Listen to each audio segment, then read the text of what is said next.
Што ќе правите вие на овој план? Што ќе правам на овој план?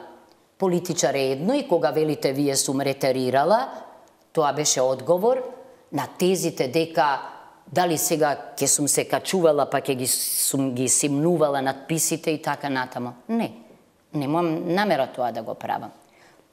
Тие зборуваат за државата, но јас ви кажувам, јас никогаш нема сама да употребам Република Северна Македонија, нема. Бидејќи ја не познавам, колку луѓе познаваме во животот сами што смениле име, јас еден.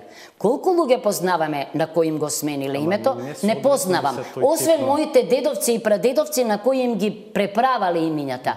Значи јас ќе го игнорирам. Тоа може да го чуваат полицајци, да го каде сакаат да го пишуваат и јас ќе го толерирам тоа. Тоа е едната димензија, лично, бидејќи имам право на слобода на изразување и тоа е дел од мојот идентитет. Во поглед на правото, видите, не јас, па белким прочитавте по Нови Македонија и така натамо, врвни експерти по меѓународно право. Професор, ќе бидете искрена? Не, бидете искрена пред граѓаните. Јас сето тоа го знам. Јас сум многу искрена. Што е правната последица од сето тоа? Од кое? Нашата држава беше пред Меѓународниот суд на правдата. Доби кристално јасна пресуда. Така е. И што се случи со таа пресуда? И сакате да кажете дека треба да се откажеме? Не, што се случи со таа пресуда? Да, извинете, пресудата си е пресуда. Неа ја игнорираа политичари, генералниот секретар на НАТО и така натамо.